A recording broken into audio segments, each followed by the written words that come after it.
Magandang araw po sa inyo Kuya Bari at sa inyong mga tagapakinig dito po sa inyong channel. Isa po ako sa inyong masugid na taga-subaybay na nais ring magbahagi ng aking karanasan. Isang karanasan ng hindi ko po malilimutan dahil dito ako naniwala sa tadhana. Kuya Bari, pakitago na lang po ako sa pangalang Sandra. Sa ngayon po ay 50 anyos na ako at nakatira ngayon dito sa Iloilo.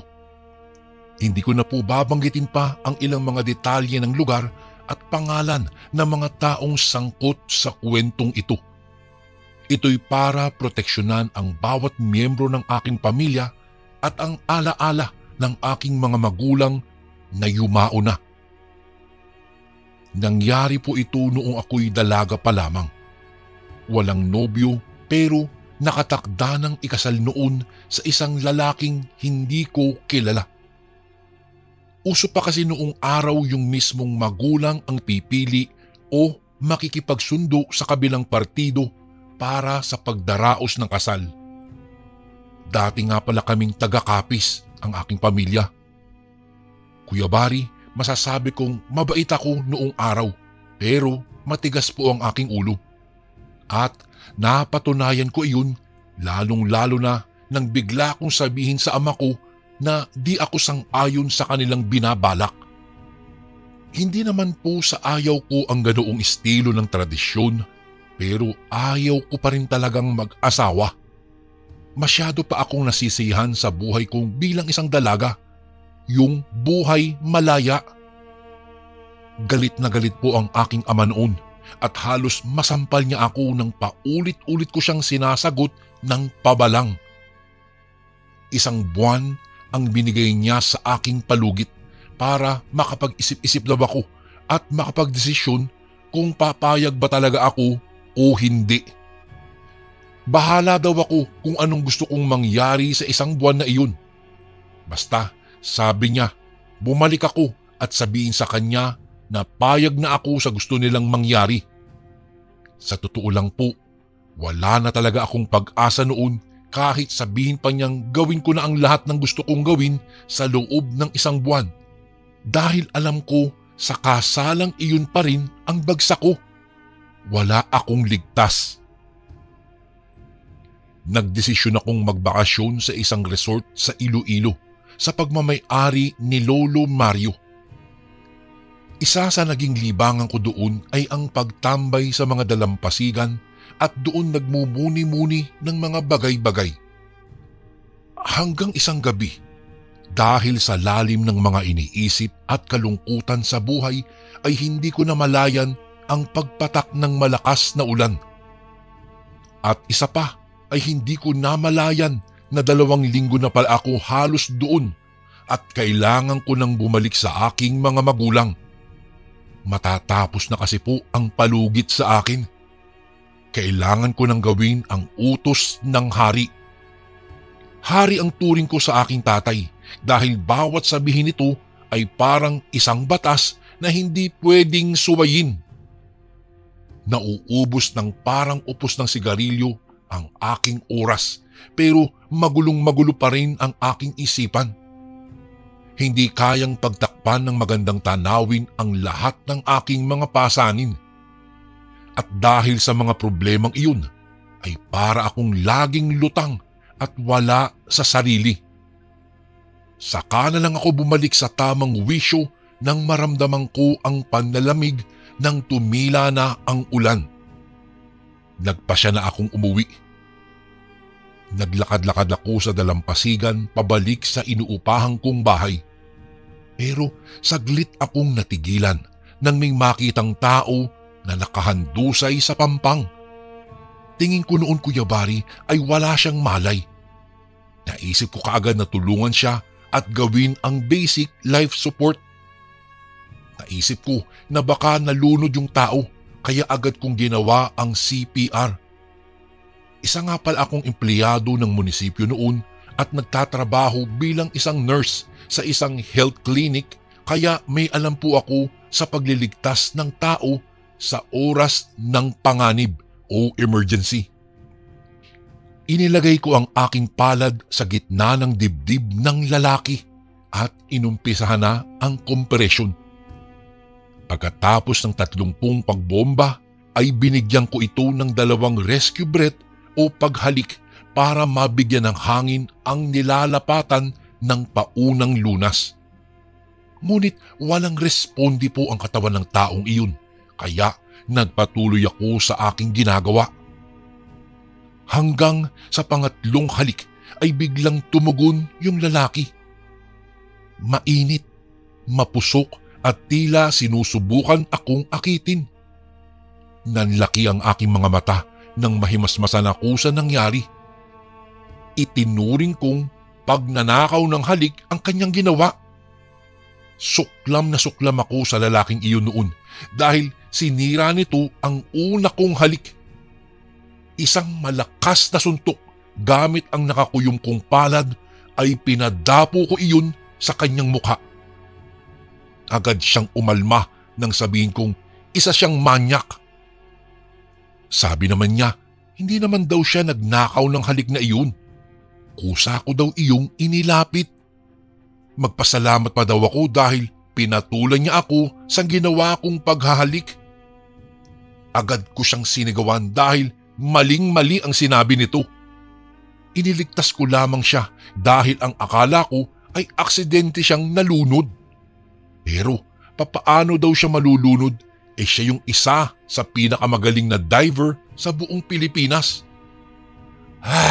Napakayabang talaga ng lalaking iyon, Kuya Bari. Sa totoo lang ay napakasarap bangasan ng kanyang mukha. Sobrang mahangin. Tumalikod ako at humakbang papalayo dahil ayoko nang makipag-usap pa sa kanya. Wala sa sariling wisyo ang utak ko para makipagtalo pa sa isang estranghero. Akala ko ay doon na kami matatapos, pero sinundan niya ako. Ay, grabe talaga ang kakulitan niya. Maski ilang beses ko siyang ipagtabuyan at sabihin huwag niya akong sundan, ay patuloy pa rin ito sa ginagawang pagsunod sa akin. Abay, inis na inis ako sa lalaking iyon at wala talaga akong tiwala sa hilatsa ng kanyang pagmumukha. Sabi ko sa kanya, abay tigil-tigilan mo na ako para tuluyan na niya akong lubayan. Ngunit hindi siya sang-ayon sa sinabi ko at mas lalong hindi niya ako nilubayan. Papaano daw kung nakasalubong ako ng aswang sa daan? Kaya ko daw ba proteksyonan ang aking sarili? Ayon sa kwento niya ay uso daw ang pagdadagit o panggagambala ng mga aswang doon sa kanilang lugar. Bigla na lang daw ang mga itong lilitaw mula sa kadiliman. Mga aswang na nakakayang magpalit anyo para sa paghahanap ng biktima at para din sa pangbibiktima. Miss, maraming aswang dito. Mamaya niyan sa iyong paglalakad may bigla na lang humablot sa iyo tapos hindi ko na pinatapos ang kanyang sasabihin at sinabi ko sa kanyang hindi ako natatakot sa mga aswang at hindi rin ako gagalawin ng mga aswang na binabanggit niya. Nakita ko ang pagkamangha sa kanyang mga mata sa mga narinig. Hindi ko naman siya masisisi dahil nung mga panong iyon ay siguro ay noon lamang siya nakakilala ng klase ng babae na hindi umaasa sa tulong o pagmamalasakit ng isang lalaki. Ngunit ang pagkamangha na iyon ay napalitan po ng pagkalito nang sabihin ko sa kanyang wag na wag siyang susunod. Tinarayan ko talaga siya. Binilisan ko ang paglalakad ko, Kuya Bari, at nang makalapit sa aking inuupahan ay natanaw ko si Lolo Mario, ang may-ari ng rest house na iyon. Nakaupo siya sa may balkonahe at parang may hinihintay. Agad siyang tumayo nang makita akong paparating. Agad nitong napansin ang basang-basa akong kasuotan. Agad akong nagpaliwanag sa kanya na inabutan po ako ng malakas ng pagbuhos ng ulan doon sa dalampasigan. Hindi kaagad ako nakasilong kaya hinayaan ko na lamang na tuluyan akong mabasa. Agad siyang pumasok sa kwarto pagkatapos banggitin na kukuha siya ng tuwalya para mayroon akong ipamunas sa aking katawan. Pinagalitan pa nga ako dahil baka raw ako yung magkasakit sa aking ginagawa. Alam mo Kuya Bari, natutuwa ako sa matandang iyon. Sobra-sobra talaga ang pagmamalasakit niya sa akin. Nasabi ko nga na kung mag-aasawa ako, sana meron pa siyang lolo na katulad ni Lolo Mario. Ngunit sa gitna ng pagbuo ko ng mga larawan sa imahinasyon kong iyon ay may naramdaman akong kumalabit sa aking likod. Paglingon ko ay nasa likod ko na naman ang kinaiinisan kong lalaki. Agad ko siyang inirapan at nagpamewang pa ako upang ipakita sa kanya ang pagkadisgusto ko sa kanya.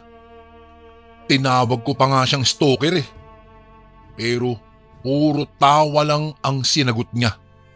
At sa pagitan ng bawat pagtawa ay sinasabi nitong hindi naman niya ako sinusundan.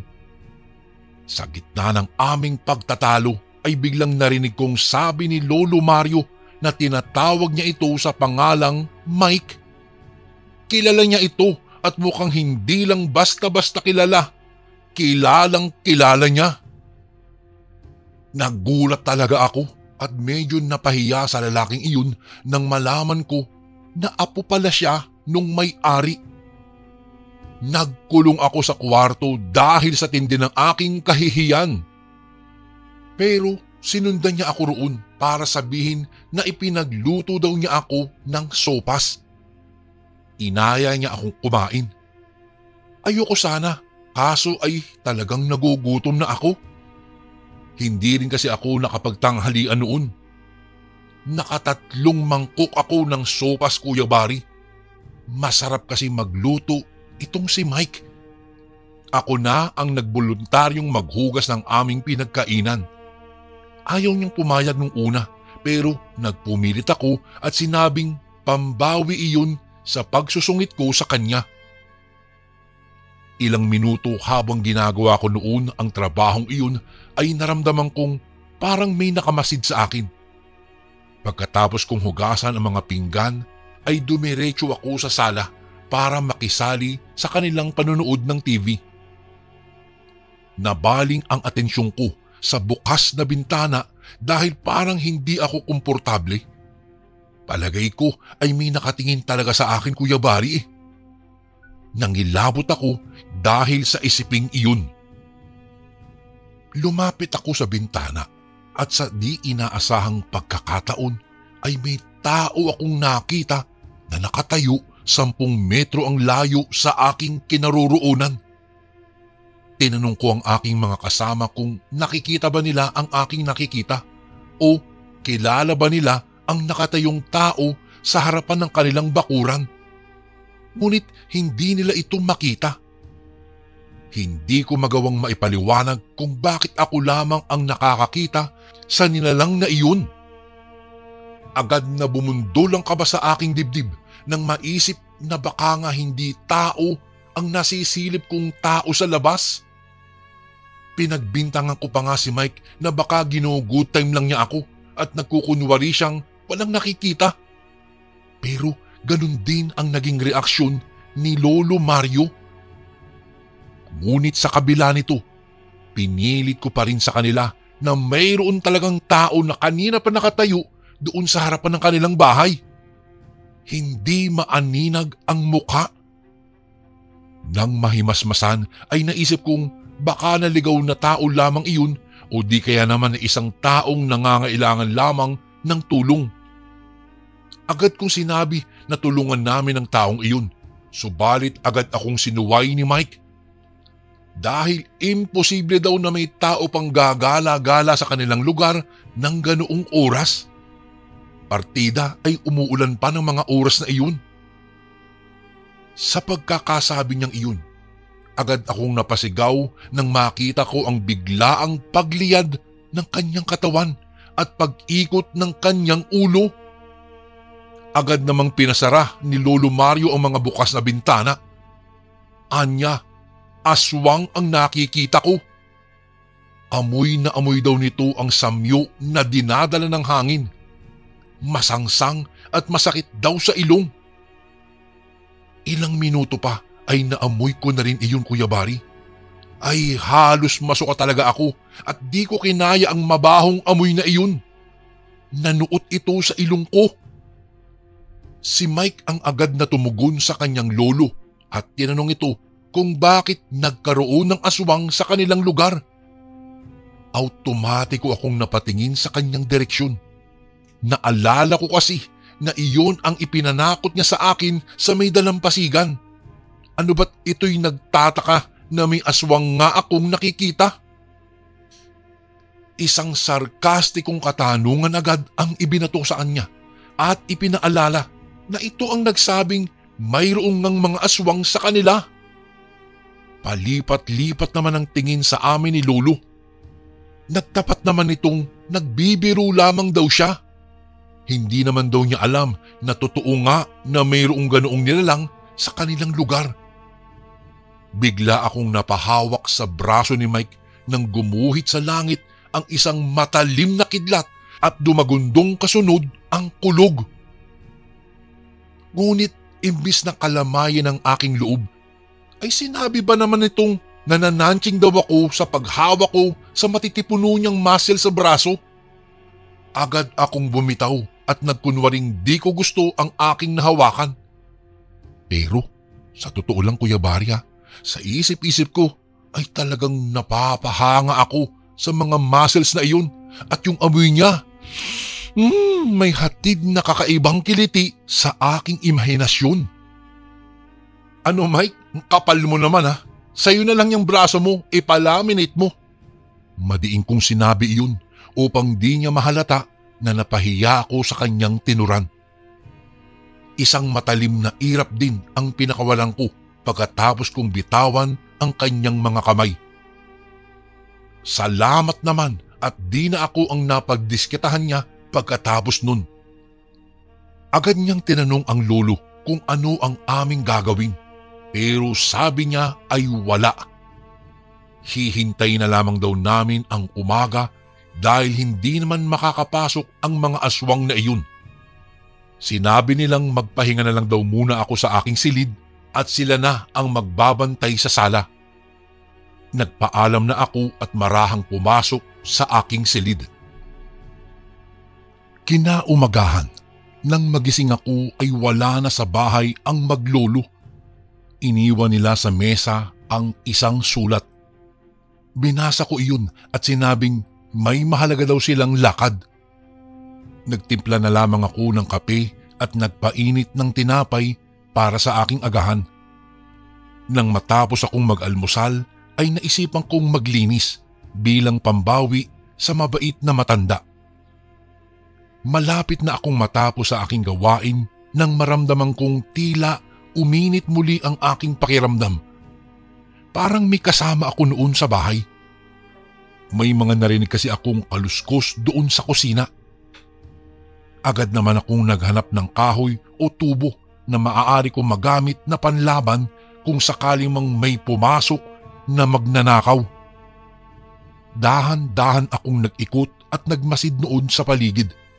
Pero wala po akong nakita. Nang mapanatag ang aking loob ay naisip kong magluto. Binuksan ko ang kanilang ref noon at nakita ko ang sariwang karne ng baboy. Naisipan kong ipagluto sila ng adobo. Tanghali na nang dumating ang maglolo. Agad kong tinikman ang adobo at natuwa ako sa resulta. Masarap. Napakasarap ng pagkakatimpla ko. Isang tricycle ang huminto sa labas at bumaba doon si Lolo at si Mike. Agad ko namang silang sinalubong at binati. Pagpasok nila ay agad napansin ni Mike ang kalinisan ng buong paligid. Tuwang-tuwa silang maglolo sa nakitang kaayusan ng kanilang bahay. Muli na namang nagbiro si Mike at sinabi nitong maaari na daw akong mag-asawa. Agad ang magandang umpisa ng araw ko ay nasira na naman sa sinabing iyon ni Mike. Napansin niya ang mabilis kong pag-alboroto dahil sa pagkakabanggit niya sa salitang asawa. Hindi ko naman siya sinagot. Dahil imbis na tugunin siya ay inaya ko na lamang silang kumain. Sinabi kong nagluto ako ng adobong baboy. Napansin ko na nagbago ang ekspresyon ni Mike. Napailing ito at napatingin kay Lolo Mario. Agad namang sinabi ng matanda na hindi sila kumakain ng karne. Laking pagtataka naman ni Mike kung papaano ako nakapagluto nun. Labis din akong nagtaka, Kuya Bari, at naging bukas naman ako sa pagsasabi sa kanila ng katotohanan na nakuha ko ang karning iyon sa loob ng kanilang ref. Kinutuban na kami ng masama ng mga oras na iyon. Dahil kung hindi isa sa amin ang naglagay nun, ay tiyak na mayroong ibang tao ang naglagay. Agad akong nangilabot sa isiping iyon na habang wala ang maglolo ay may taong nakapasok sa bahay. Agad pumasok sa isipan ko. Papaano na lang kung masamang tao yun, tapos pinagtangkaan ako. Alam niyang wala akong kalaban-laban. Ipinakuha ni Lolo Mario ang iniluto kong adobo at sabay nagpakuha na rin siya ng kalamansi. Hindi ko alam kung para saan iyon, pero sinunod ko na lamang. Akala ko ay kakain sila ng inilapag kong iyon sa lamesa. Subalit nang sabihin ng matanda na baka may kinalaman pa rin iyon sa nakita naming kakaibang tao kagabi, ay baka raw maghatid ng kapahamakan sa amin ang pagkaing iniluto ko. Pinanood ko ang kanyang ginawa. Nagdidiskusyon pa nga ang dalawa kung bakit sila ang pinupuntirya ng aswang, ngunit wala kaming makuhang kasagutan. Hiniwa niya ang kalamansi, Kuya Bari, at agad na ipinatak iyon sa adobong baboy na iniluto ko.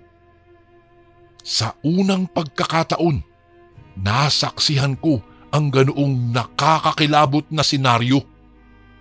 Gumalaw-galaw na animoy buhay ang mga karne. Naging kakaiba din ang kulay na parang mas lalo itong nangitim.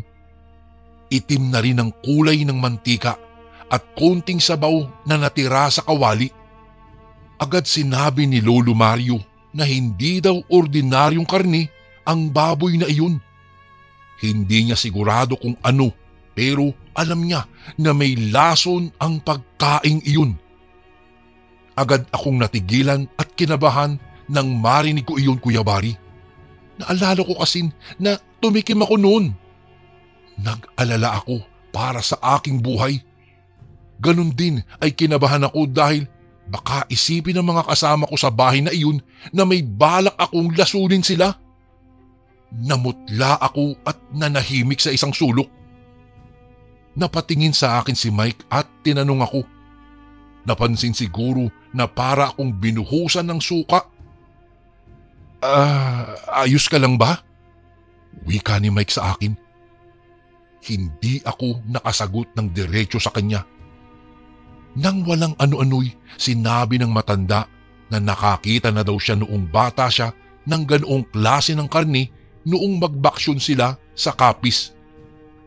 Kwento nito ay may nagtitinda daw na dayo noon at pinaghihinalaang isang aswang ang tinderong iyon dahil natuklasan na ang tinitinda niyang mga karne ay karne daw ng tao.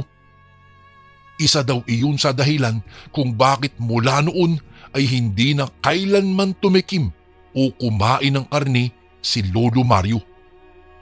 Nang marinig ko po iyon ay biglang bumaliktad ang aking sikmura.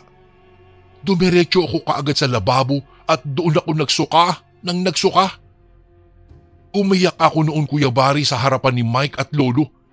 Sinabi ko sa kanilang nakakain ako ng karne kanina. Agad namang sinabi ni Lolo Mario na kailangan akong madala sa isang albularyo upang kung sakaling mang may sumpa o lason ang karne ay maagapan daw ako at magamot. Pumayag naman kaagad ako, pero hindi pa rin talaga maganda ang pakiramdam ko dahil sa mga nangyari. Dala-dala ko iyon hanggang sa sumapit ang gabi.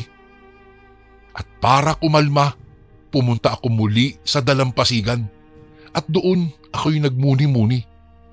Nang walang ano-ano'y may tumabi sa akin, si Mike.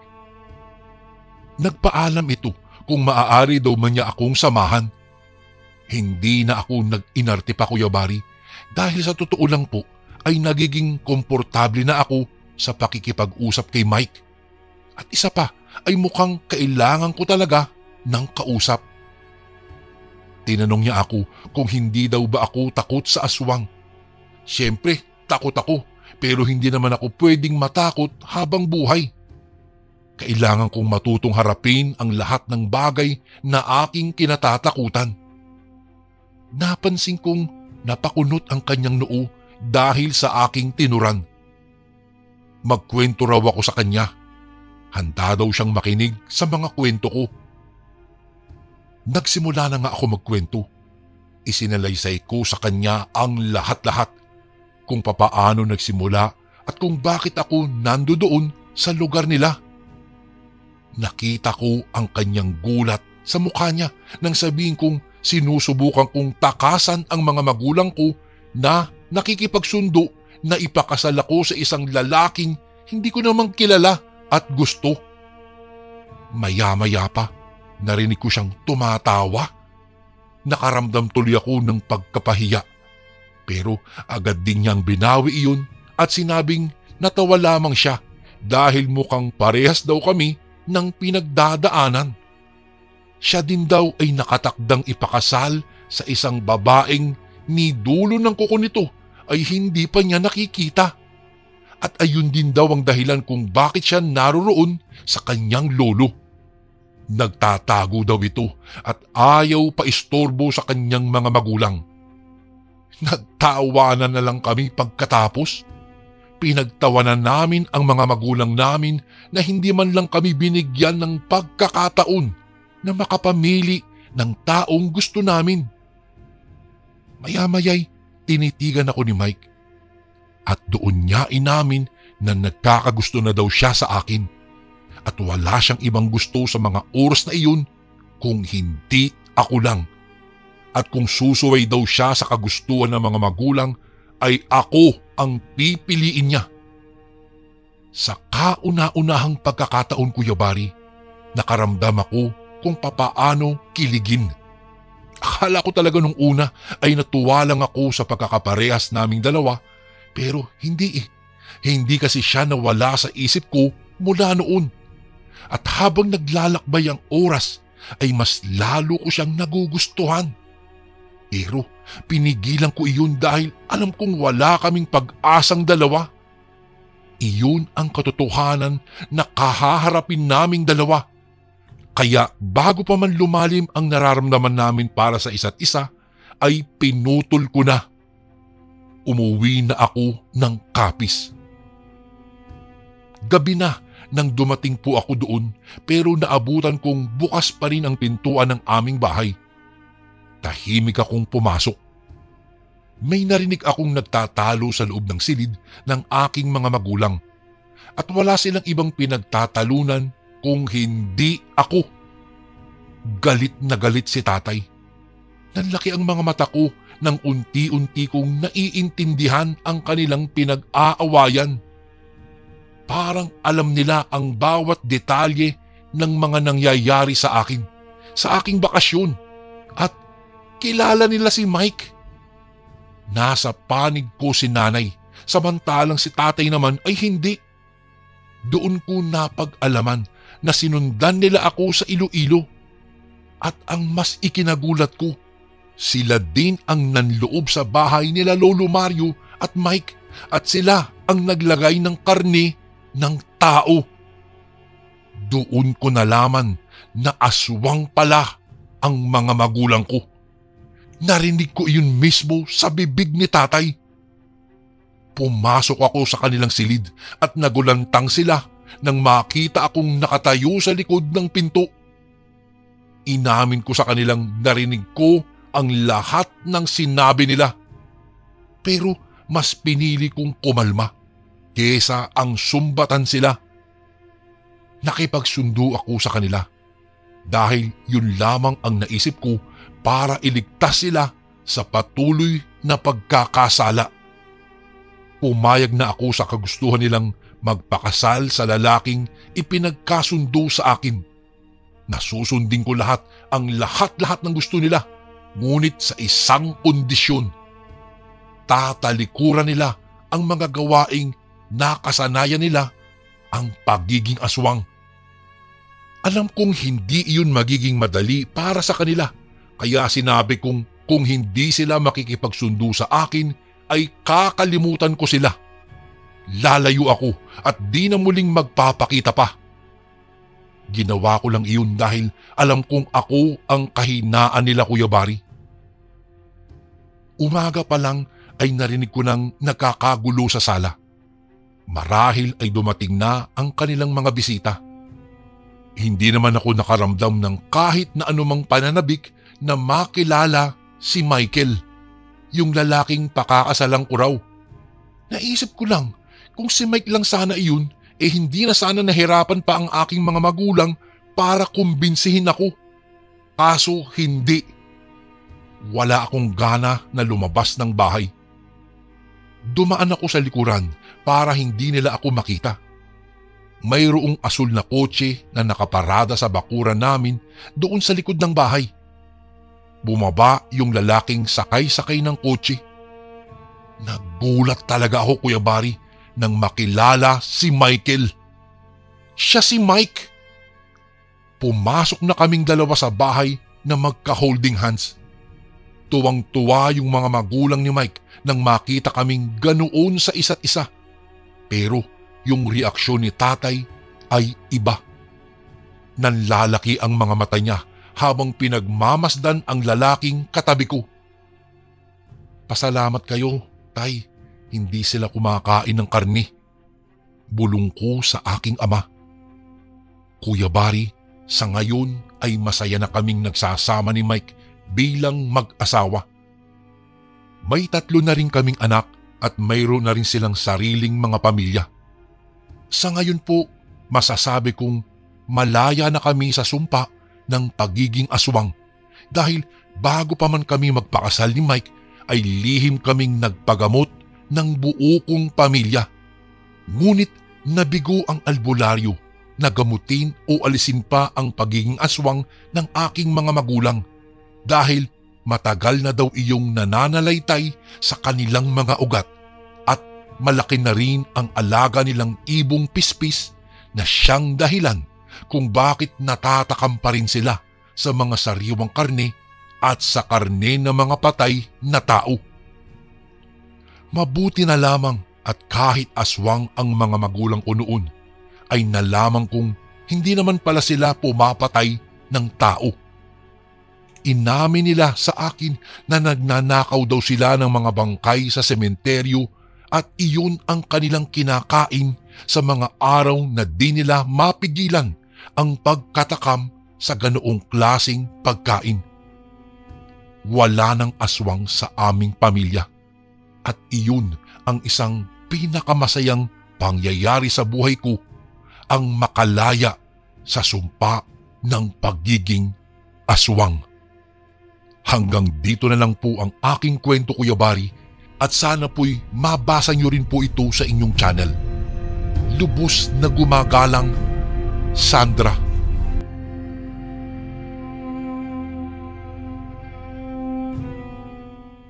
Malamig ang simoy ng gabi. Nakakabingi ang katahimikan, kaya naman pabaling-baling lang ako sa aking higaan. Ewan ko ba, pangatlong gabi ko nang nararamdaman ito, Kuya Bari. Yung tipong balisa ako at hindi mapakali.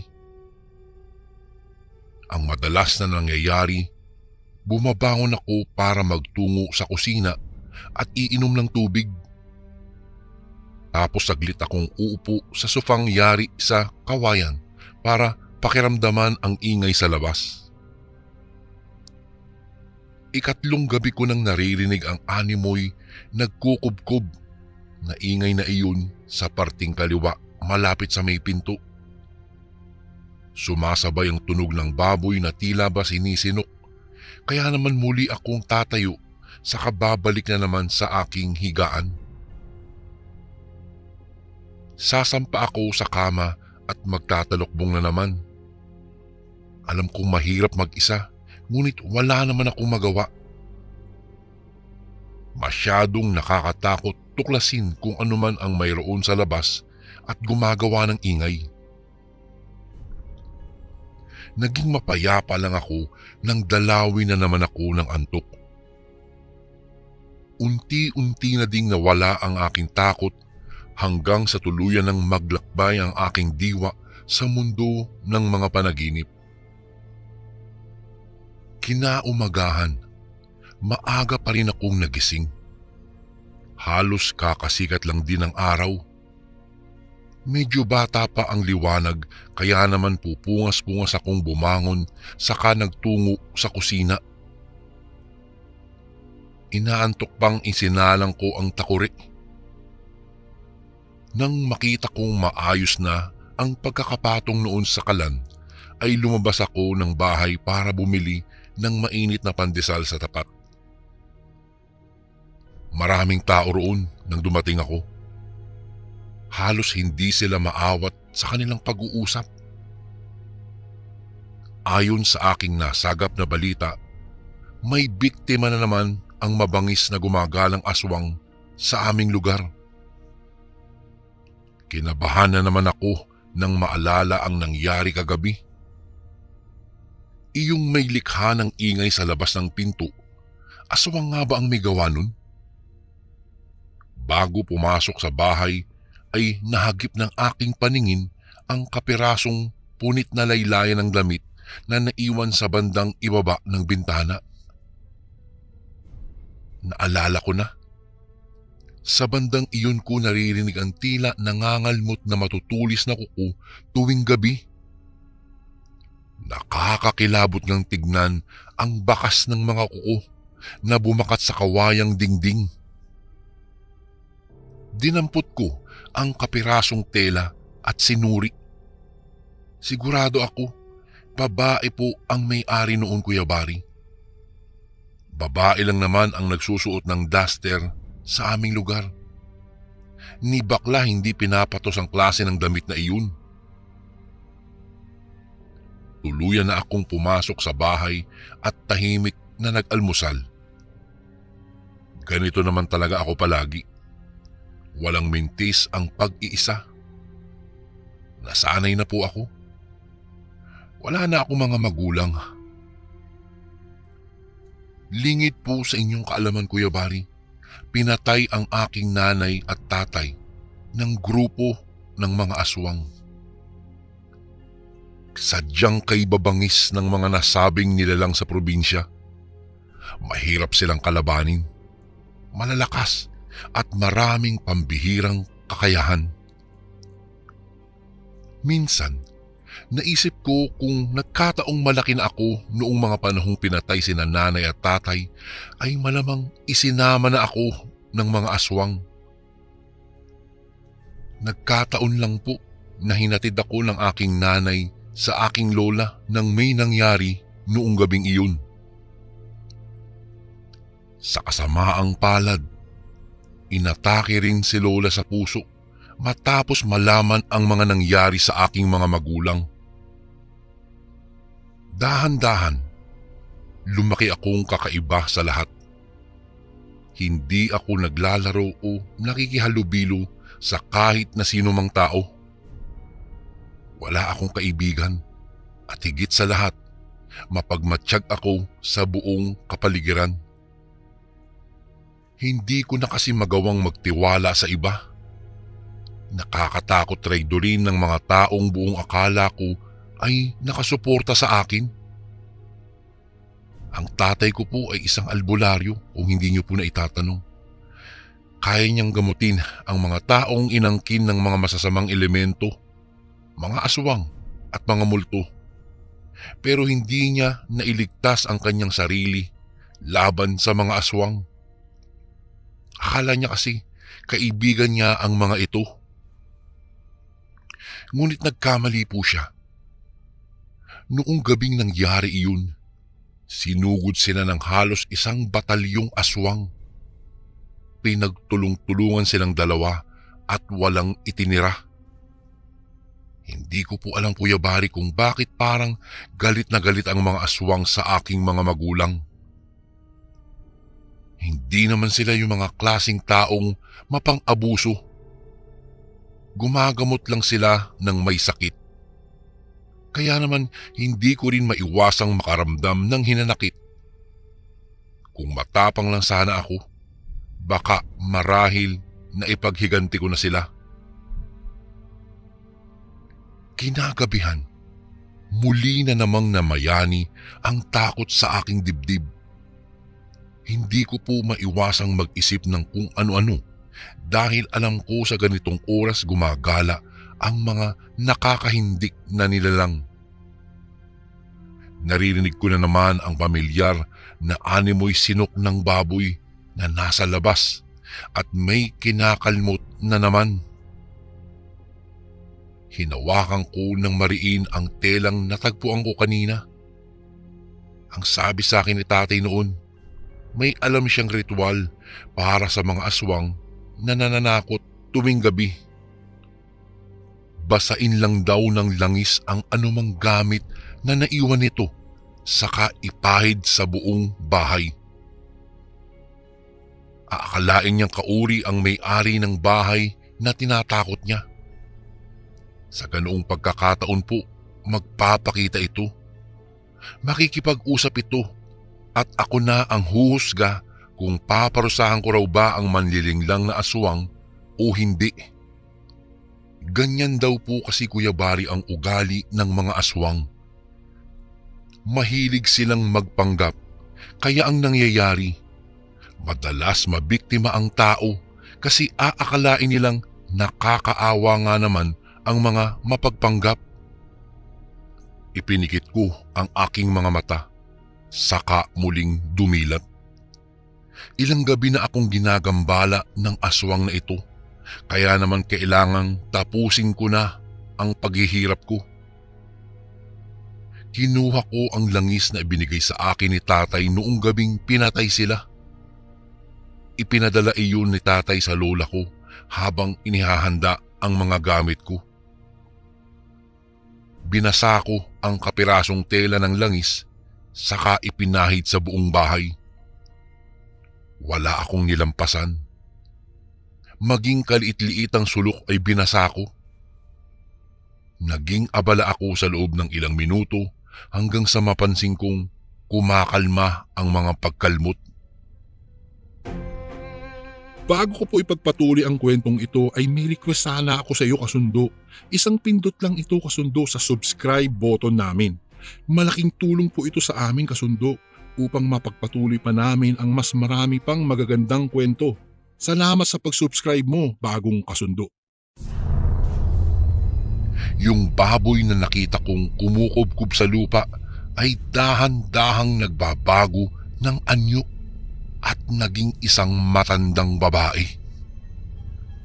Sinagilahan ako ng takot nang makilala ko ito. Si Aling Crescencia. Siya ang napapabalitang pinakamabangis na aswang sa aming lugar.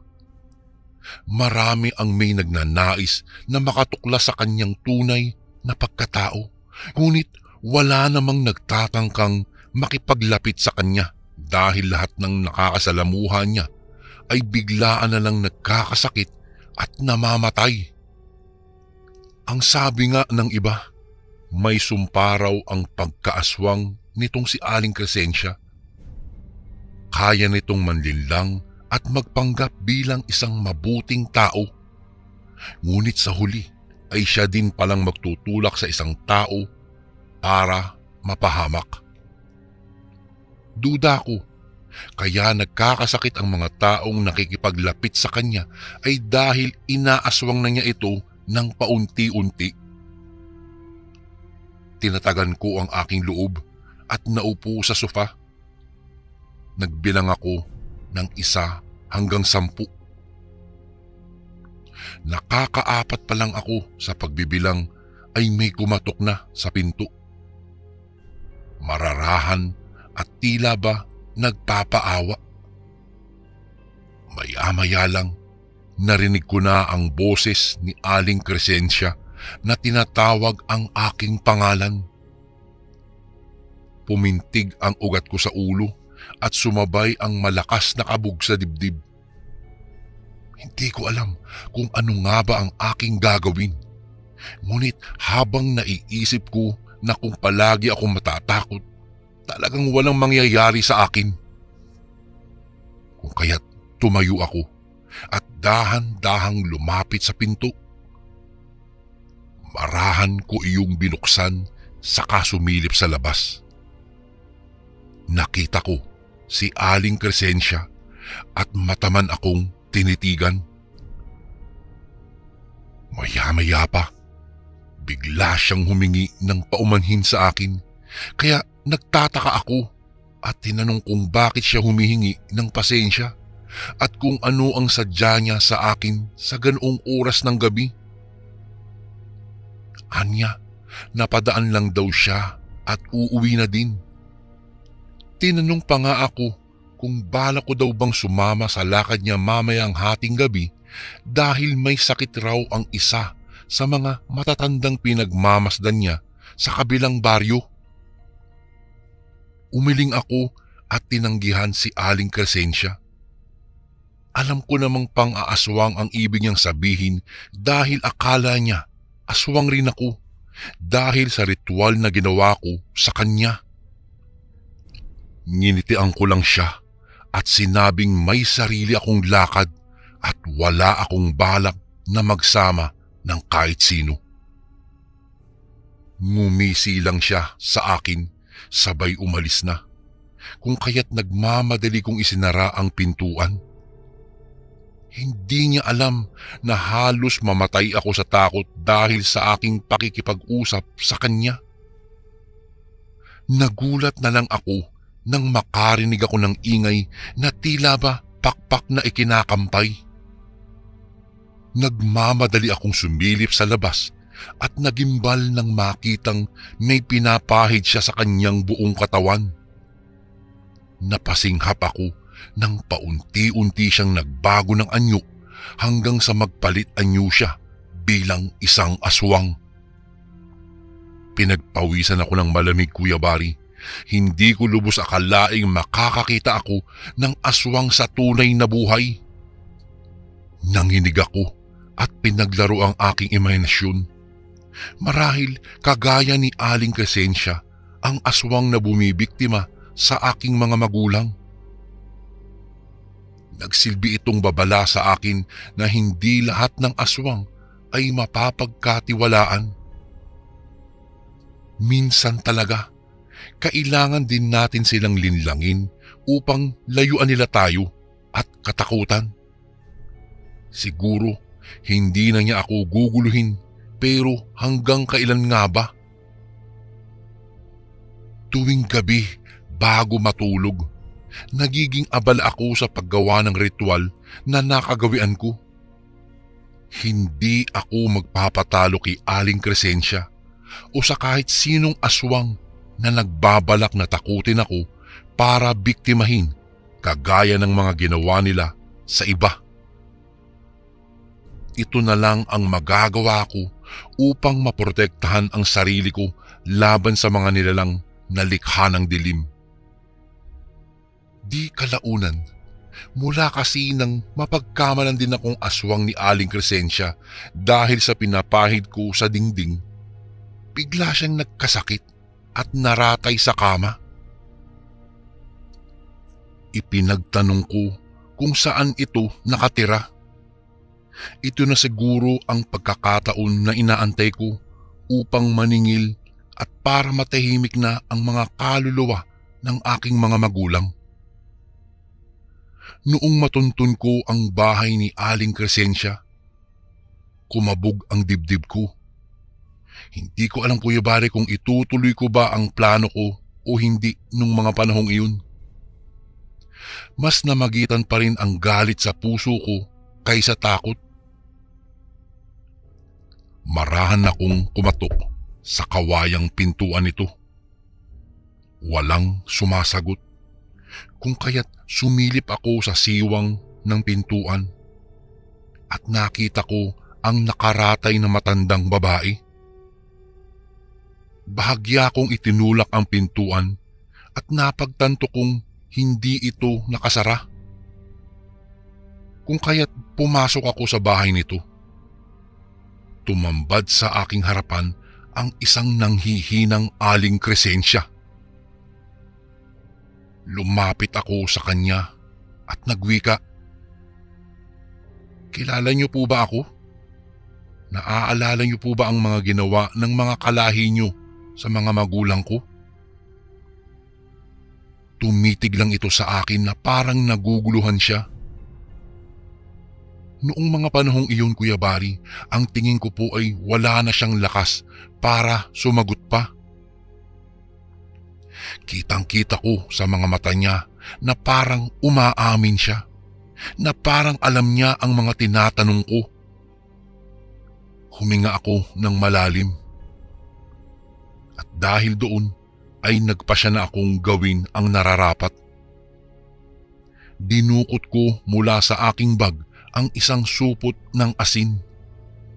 At kitang-kita ko ang pagkagimbal niya sa hawak-hawak ko. Dahan-dahan kong pinunit ang plastik at unti-unti kong isinaboy sa buong katawan niya ang asin. Nangihina man ito ay nakuha pa nitong magkikisay at sumigaw, ngunit walang boses na lumalabas sa kanyang bibig.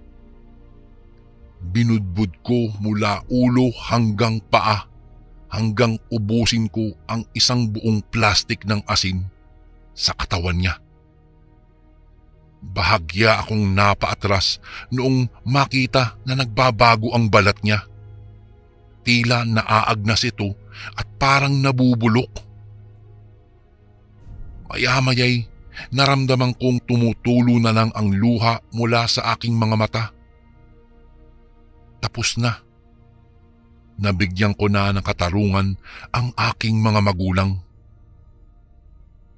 Patay na ang aswang. Payapa akong lumabas sa bahay nito at noong makalayo ako, muli akong lumingon.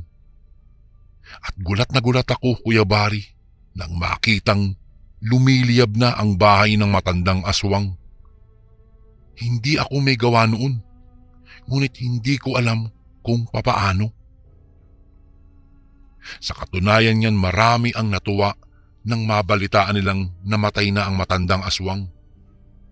Marami din sa baryo namin ang nakakaalam na aswang siya, ngunit nanatili lang silang tahimik dahil sa takot na baka tambangan sila. Magmula po noon, Kuya Bari, payapa na ang aking buhay. Wala na pong gumagambala sa akin tuwing sasapit ang gabi. Nakatulog na rin ako ng mahimbing. Magpasa hanggang ngayon po talaga ay hindi ako makapaniwala sa mga pangyayari sa aking buhay. Sa kasalukuyan, mag-isa pa rin ako hanggang ngayon dito sa Bicol at hindi na nag-asawa pa. Hindi ko na rin binalikan pa ang baryong nagbigay sa akin ng pighati at pagdurusa. Gayunpaman ay hindi ko naman pinagsisisihan ang mga nangyari sa buhay ko. Ito lang talaga siguro ang destinasyon ko sa mundong ito. Hanggang dito na lang po ang aking kwento, Kuya Bari. Salamat po ng marami. Lubos na gumagalang, Leroy.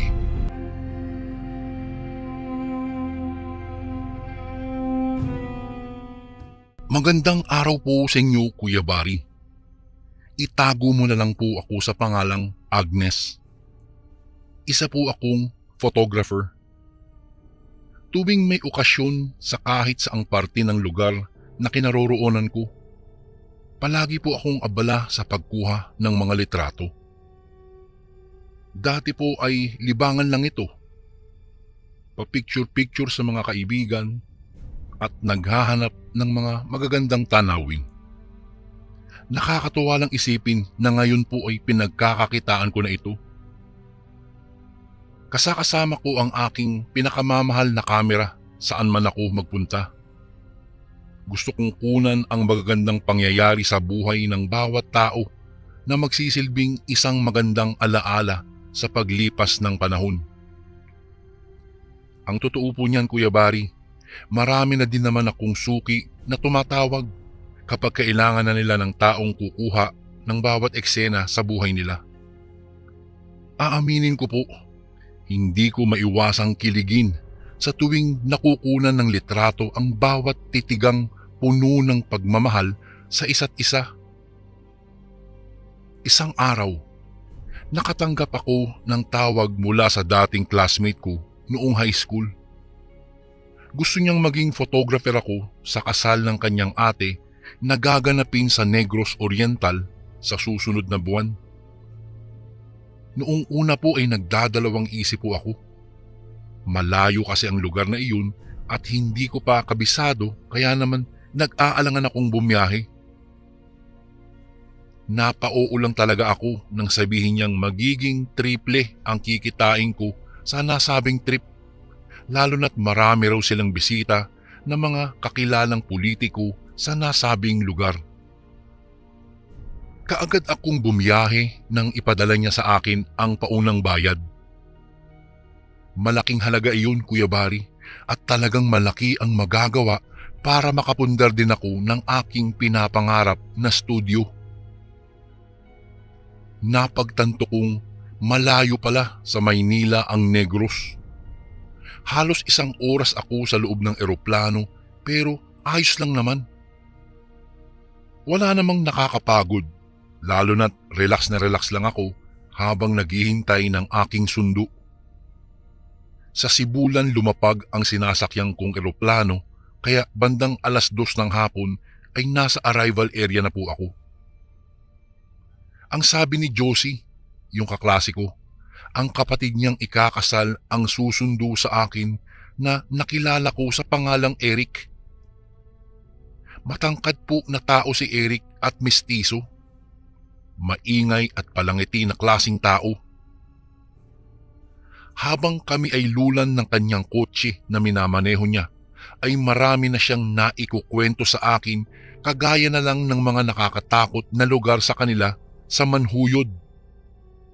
Hindi ko naman akalaing mahilig siya sa usapang horror kaya medyo hindi ako makarelate lalo na't hindi naman talaga ako interesado sa mga topic na ganoon. Noong padaan na kami sa Tanhay City, saglit kaming huminto upang bumili ng suman. Ang sarap nun dahil may halong tsokolate at ayon kay Eric, iyon daw ang specialty sa lugar na iyon. Ingat lang daw ako sa pamamasyal dahil pinamumugaran din daw di umano ng mga aswang ang nasabing lugar. Napatangunan lang ako sa kanya. Kahit sa totoo lang, Kuya Barry, natatawa talaga ako. Hindi naman ako naniniwala sa mga aswang-aswang at sa kung ano pang mga kababalaghan. Namumuulang sila sa ating mga imahinasyon, ngunit bilang pagrespeto ay hindi ko na isinatinig pa iyon. Mag-aalas 5 na kami nang dumating kami sa lugar ni na Eric at tumitiling sinalubong pa ako ng kaklase ko dati na si Josie. Nagyakapan kami at nagkamustahan na para bang sobrang tagal na kaming hindi nagkita. Palibhasa, nagkanya-kanya na kami pagka-graduate. Hindi na kasi kami nagkaroon ng pagkakataon na magkatawagan kahit close naman kami talaga noong araw. Nakilala ko ang kanyang ama at ina. Sobrang bait nila, Kuya Barry, at nahihiya na nga ako kapag sinasabi nilang na maging feel at home lang daw ako. Malaki naman kasi ang bahay nila Josie. Nakakalula, Kuya Barry. Yari ito sa pinaghalong salamin at marmol. Mahahalata mo talagang mamahalin ang bawat gamit nila. Pinagpahinga nila ako saglit para magmeryenda. Pagkatapos, nilibot na namin ang lugar kung saan kami dapat kukuha ng mga pictures. Napansin kong maganda ang view ng lugar ni na Eric. tahimik at walang anumang makikitang istorbo. Nahumaling po ako sa dami ng naggagandahang mga bulaklak kaya naisipan kong manguha ng litrato. Naging abala na ako sa aking ginagawa dahilan para hindi ko mapansin ang isang anino na dumaan sa may harapan ko at nanatili sa nagyayabungang yellow tops na kakatrim pa lang. Noong mapagod ako, muli akong bumalik sa bahay ni na Josie at nakipag-usap sa dalawang ikakasal para sa gagawin naming photoshoot bukas. Mabuti na lang maagang itinuro sa akin ni Josie ang magiging kwarto ko kaya kahit papaano ay makakapagpahinga ako mula sa malayo kong ibinyahe. Bandang 2:00 nang muli akong maalipungatan. Bumangon ako para uminom ng tubig kaya tumayo ako at nagtungo sa kanilang kusina. Nakalimutan ko kasing magdala ng tubig sa aking higaan kaya kailangan ko pang lumabas. Nagtaka ako, Kuya Barry, kasi bukas ang pinto sa likod bahay at mukhang may tao sa labas. Sumilip ako at nakita ang isang babaeng kakasuot lang ng kanyang bestida. Ewan ko ba, nang makilala ko ito, ay biglang dumagundong sa kaba ang dibdib ko. Para kasing kakaiba ang naging dating ng ginagawa niya para sa akin. Ayaw kong isiping may ginagawa siyang kababalaghan sa labas ng bahay kasi nga ikakasal na siya kay Eric. Naisip ko tuloy matyagan siya. Sa susunod na buwan na gaganapin ang kasal nila at nagsisimula na ang kani-kanilang pamilya sa pagka-countdown. Habang papalapit ang araw ng kanilang kasal ay mas lalo akong nai-stress. Ayaw kong makialam kasi sa mga problema nila kung nagloloko ang bride ni Eric. Ngunit hindi ko kasi mapigilan ang udyok ng kuryosidad para hulihin sa akto ang bride na niloloko lang ang kanyang groom. Gabi-gabi akong nagmatsyag. Halos hindi ako natutulog para lang mahuli ang babae sa nakakahiyang tagpo. Ngunit sa tuwing ginagawa ko iyon ay wala namang nangyayari. Walang lumalabas tuwing gabi at walang nangyayari sa mga pagmamatsyag ko. Para bang nakatunog ang babae na binabantayan ko ang lahat ng kilos niya. Dahil dito, nakapagdesisyon akong gumawa ng ibang uri ng pagmamatsyag. Gabi-gabi akong nag-iiwan ng kamera sa mga mayayabong na bulaklak at nakaset up ito sa pagkuha ng larawan. Lingid kasi sa kanilang kaalaman ay 3 ang kamera na dinala ko. Sinadya ko iyon para sa mga emergency na maaaring mangyari kagaya ng brownout, pagkasira ng isa sa mga lente, at kung ano-ano pa. Saglit kong iwinaksi sa aking isipan ang aking mga pagdududa doon sa babaeng ikakasal. Kasi hindi ko naman alam kung ano nga ba ang ginagawa niya sa lugar na iyon sa ganoong oras. Malalaman ko din naman oras na makunan iyon ng aking kamera sa takdang panahon. Naging abala na din kami ng mga sumunod na araw. Sa dami ng aming nilalakad at kinukunan ng litrato, ay wala na akong oras para kunin pa ang aking kamera na nandoon sa garden. Aalis kami ng umaga at uuwi ng gabing-gabi. Gayunpaman, napapansin kong nagdududa na ang babaeng ikakasal sa akin. May pakiramdam akong alam niya ang ginagawa kong pagmamatsyag sa kanya. Nakikita ko kasi iyon sa kanyang mga mata. Bakas ang pagmamakaawa at pilit ng ngiting iginagawad niya sa akin. Para bang gusto niyang makipaglapit, pero dahil nga mas close ako kay Eric ay nahihiya siyang lapitan ako. Bago ko po ipagpatuloy ang kwentong ito ay may request sana ako sa iyo kasundo. Isang pindot lang ito kasundo sa subscribe button namin. Malaking tulong po ito sa amin kasundo upang mapagpatuloy pa namin ang mas marami pang magagandang kwento. Salamat sa pag-subscribe mo, bagong kasundo. Gabi ng bispiras ng kasal nila. Naalala kong kunin ang aking kamera doon sa garden. Siguro ito na ang tamang panahon para makita ang mga itinatago niyang sikreto. Nagpaalam ako sa aking mga kasama na magpapahangin lang, ngunit ang totoo, sasadyain ko talaga ang aking kamera. Nanginginig ako habang hawak ang nag-iisang ebidensya ko, kaya umakyat ako sa itaas at pumasok sa inuukup akong kwarto. Napansin ko na ang babae, pero nilagpasan ko lang siya at nagmamadali sa aking mga hakbang. Pagkaupo ko sa paahan ng aking kama, walang paalam na pumasok sa aking silid ang babaeng ikakasal kay Eric. Kasabay ng pagpasok niya ay ang pagkagimbal ko sa mga nakita kong nakuha ng aking kamera. Ang pakakasalan ni Eric habang naguhubad ng damit sa gitna ng mayayabong na bulaklak sa garden.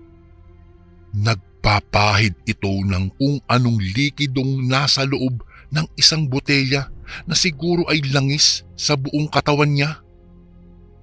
Ang biglaang pagbabago nito ng anyo at ang pagkakaroon ng mga pangil, matutulis na kuko, magulong buhok, mapupulang mga mata at nakahihindik na pakpak.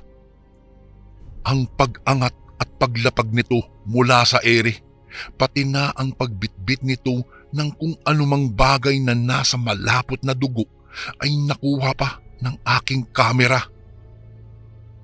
Kabadong tumingin ako sa babaeng nakatayo sa aking harapan, saka titingin na naman sa mga litrato.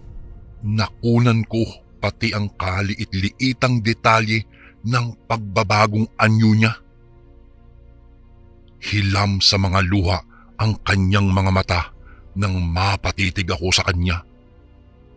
Ang sabi niya, totoong aswang siya, ngunit hindi siya masamang tao. At kapag ipinaalam ko kina Eric ang tungkol sa lihim niya, ay masisira kaagad ang kanilang kasal dahil sigurado daw siya na pandidirihan at huhusgahan siya ng lahat. Napatigil ako nang humagulgol siya. Bigla akong naawa at hindi nakapagsalita, kung kaya nakapagpatuloy siya sa kanyang pagpapaliwanag. Anya, hindi naman daw siya masamang tao, ni hindi niya ginusto na maging isang kasumpa-sumpang nilalang. Sadyang may mga bagay lang na napakahirap tanggihan, lalo na kapag sangkot ang mga minamahal na kaanak. Anya pa, ang kanyang pagkaaswang ay minana niya mula sa kanyang nanay na kamamatay lang. Ang mga aswang daw kasi ay nagdurusa at hindi kaagad namamatay kapag wala pang napapasahan ng kanilang mga agimat. Kaya naman, para makapagpahinga na ito, nagsakripisyo siya at tinanggap ang pamana. Ni hindi siya kumain ng tao at nakontento na siya sa mga lamang loob ng iba't ibang hayop na nakakasagupa niya tuwing gabi. Napapahiya akong yumuko. Kagaya ng iba, hindi ko inalam muna ang lahat bago ko siya hinusgahan. Alam kong wala akong karapatang panghimasukan ang kanilang personal na buhay, kaya naman nakangiti kong binura ang kanyang mga larawan at sinabi sa kanya na ligtas sa akin ang lihim niya. Hindi ako nakatulog noong gabing iyon hanggang sa mag-umaga na. Araw na ng kasal nila. Nagpatuloy lang ang buong okasyon. Wala namang naging problema, ngunit buong araw akong balisa, Kuya Bari, dahil sa aking natuklasang lihim. Wala akong naging lakas loob na sabihin sa aking kaibigan, lalong-lalo na kay Eric. Noong matapos ang kasal ay nakunan ko pa ang pinakamatamis na halik ng mag-asawa. Napangiti ako kahit na may agam-agam pa rin akong nararamdaman sa aking puso. Natapos naman ang kanilang kasal ng araw na iyon ng masaya. Noong gabing ding iyon, nag-request sa akin ang mag-asawa na kunan ko daw sila sa isang espesyal na lokasyon malapit sa pinagdausan ng reception. Ito ay ang lokasyon kung saan sila unang naging magkasintahan. Tumungo kami kaagad doon, Kuya Bari.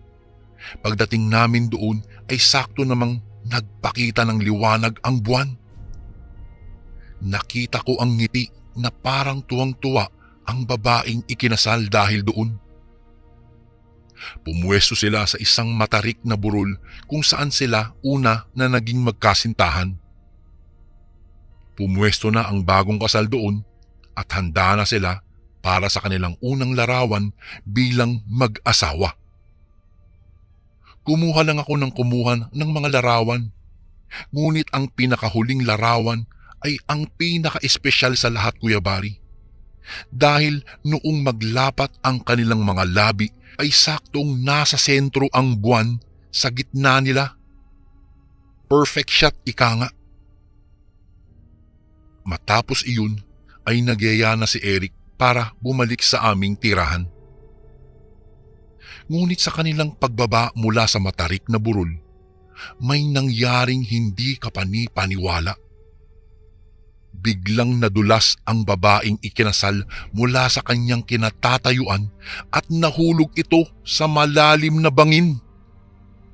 Napasigaw kaming dalawa ni Eric at humingi kaagad ng saklolo. Nataranta ang buong pamilya ni Eric dahil sa nangyari. Dumating naman kaagad ang isang grupo ng rescue team, ngunit sa kasamaang palad ay hindi na nakita pa muli ang labi ng asawa ni Eric. Hindi na natagpuan pa.